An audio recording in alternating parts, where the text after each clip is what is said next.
The hidden voice. Dylan joins a teenage choir by accident. Accidents often serve as the hidden doors of destiny. Silent, unexpected pathways that lead people to discover who they truly are. For Dylan, a quiet teenager more accustomed to blending into the background than stepping into the spotlight. Such a door appeared in the most unlikely of places, a high school hallway that led to the music room. What began as a small mistake, walking into the wrong classroom, would spark a journey of reluctant discovery, hidden talents, and the powerful voice he never knew he had.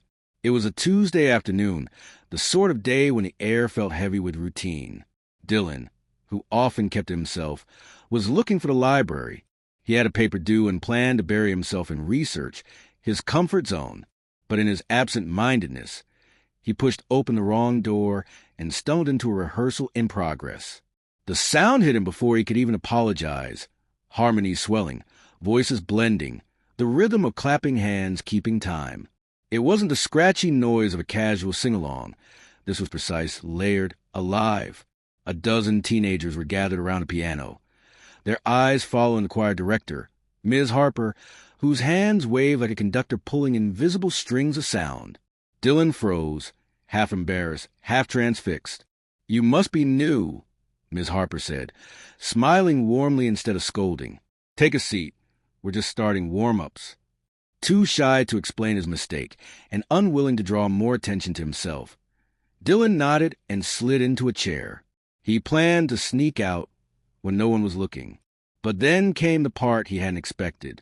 "All right," Ms. Harper said. "Everyone together. Scales, please. Sopranos, altos, tenors, basses." The room swelled again.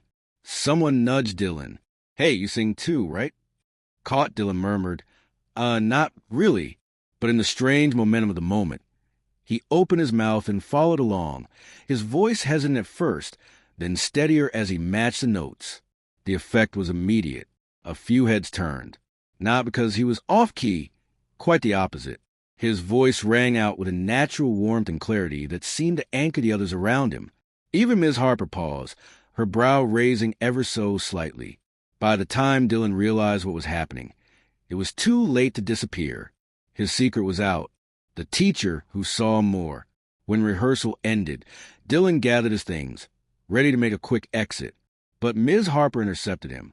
"You've got a gift," she said, her tone matter-of-fact. "You should stay." Dylan blinked. I wasn't even supposed to be here.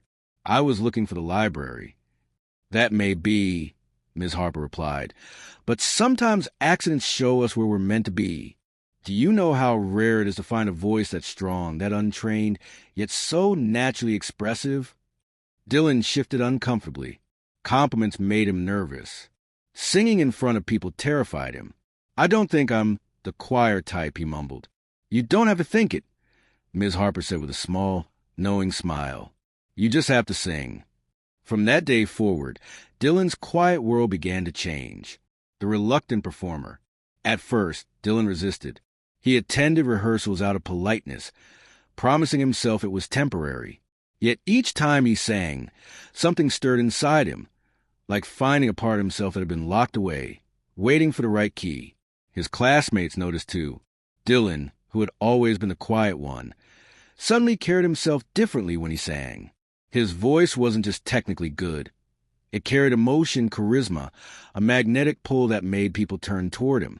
But with discovery came discomfort. "Why do you always hide in the back row?" one of the altos teased after rehearsal. "Because it's safer there," Dylan replied. The truth was, attention scared him. The thought of standing on a stage, lights blazing, eyes fixed on him, it made his chest tighten. For years, Dylan had lived in the shadows, unnoticed, and he preferred it that way. Or at least he thought he did. Ms. Harper, however, refused to let him disappear. "Next month, the choir's performing at the regional showcase," she told him one afternoon. "I want you to sing a solo." The word hit him like a punch. "Solo? No way." "You're ready," she insisted, "and the world needs to hear you." But Dylan shook his head. "I can't." "You mean you won't," she corrected gently. "There's a difference." Despite his protests, Dylan kept coming back. Something about the choir drew him in, the wave voices layered into something bigger than themselves, the sense of belonging that hummed in the air. He'd never felt part of a group before, never felt like his presence mattered. Yet now, when he sang, people listened, not just politely, but with genuine awe. Even outside rehearsals, classmates began to notice. In the cafeteria, someone would nudge him, "Hey, sing that thing you did yesterday." On the walk home, a friend asked if he'd ever thought about performing seriously. The more Dylan denied it, the more obvious it became. His voice wasn't just good, it was unforgettable. Still, fear clung to him. He worried that stepping forward meant exposing himself, risking failure, opening himself up to judgment. It was safer to shrink back, to let the gift remain hidden. But Ms. Harper had other plans. The regional showcase loomed closer. The choir was buzzing with excitement, rehearsing tirelessly. Ms. Harper continued to push Dylan toward the solo, but he resisted at every turn. "I'll mess it up," he argued. "No," she replied. "You'll lift everyone up." The night before the performance, Dylan nearly quit. He sat in his room, headphones blasting, trying to drown out the thought of standing on that stage. But deep down, a quiet part of him longed for it. The chance to release something that had been building inside him, waiting for an outlet. When he finally confessed his fears to Ms. Harper, she didn't scold him. Instead, she told her own story, how she once froze during a conservatory audition, how her hands shook so badly she couldn't play the piano. "But you know what?" she said. "The fear doesn't go away. You just learn to sing louder than it." Her words lingered. The auditorium buzzed with energy. Rows of parents, students, and local community members filled the seats. The choir lined up backstage, their matching outfits pressed, their faces alight with nervous anticipation. Dylan's stomach churned. He tried to focus on breathing, on the familiar comfort of his fellow singers. When the curtains rose, the music began. Song after song, the choir dazzled, their harmonies lifting into the rafters. Dylan sang his parts with precision, yet his heart pounded with the knowledge that his moment was coming. Finally, Ms. Harper nodded at him. The spotlight shifted. The piano struck a single, steady chord. For a heartbeat, silence wrapped around him. Every instinct screamed at him to run, to hide. But then he remembered Ms. Harper's words, "Sing louder than the fear." So he opened his mouth. The first note carried like a spark through the darkness. It was clear, resonant, alive. The auditorium hushed, all attention drawn to him.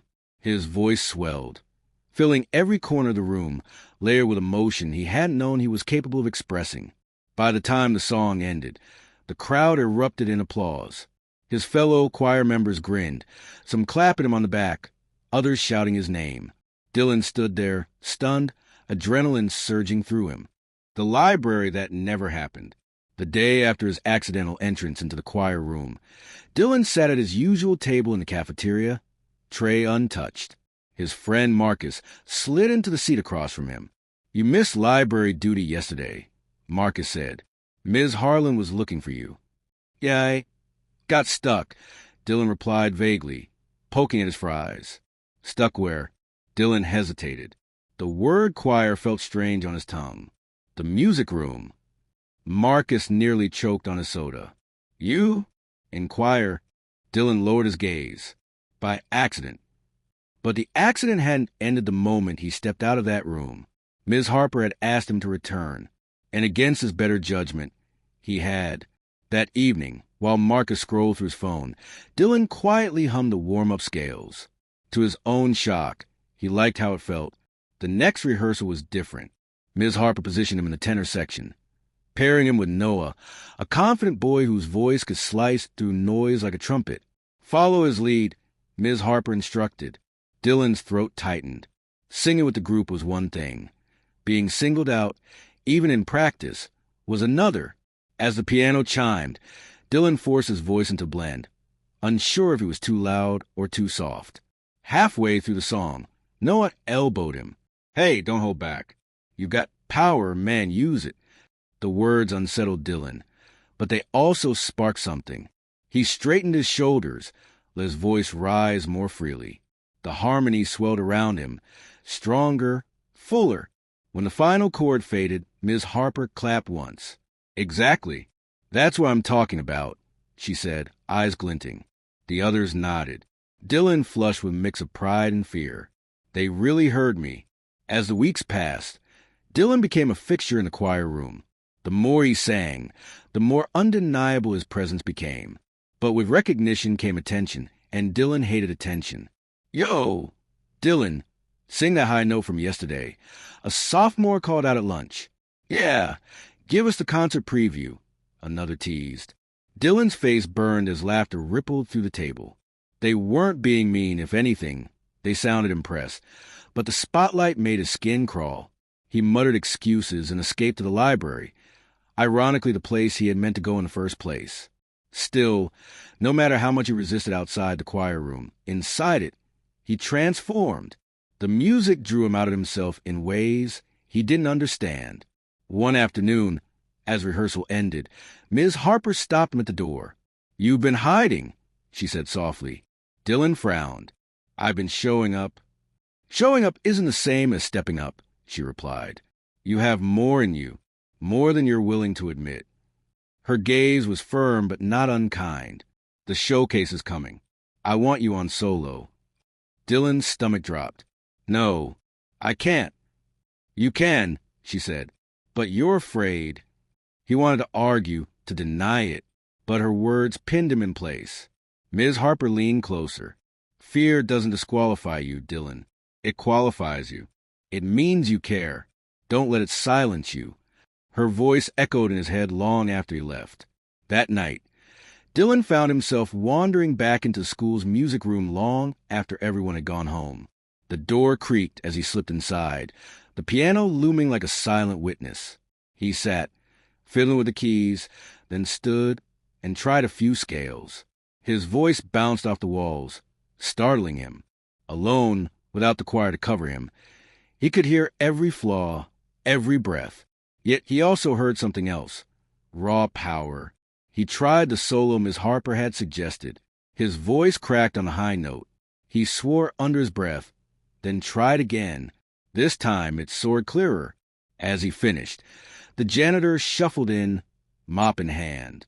Didn't know the school hired professionals now. The janitor said with a grin. Dylan laughed awkwardly, cheeks burning, but secretly his chest swelled.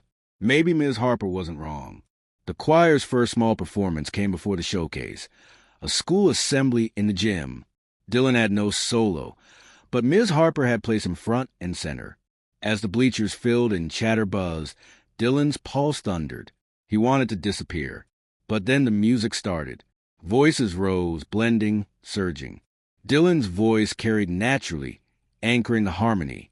Halfway through, he caught sight of Marcus in the crowd, wide-eyed and stunned. For the first time, Dylan felt the electric thrill of being heard. When the final note faded, the applause washed over them.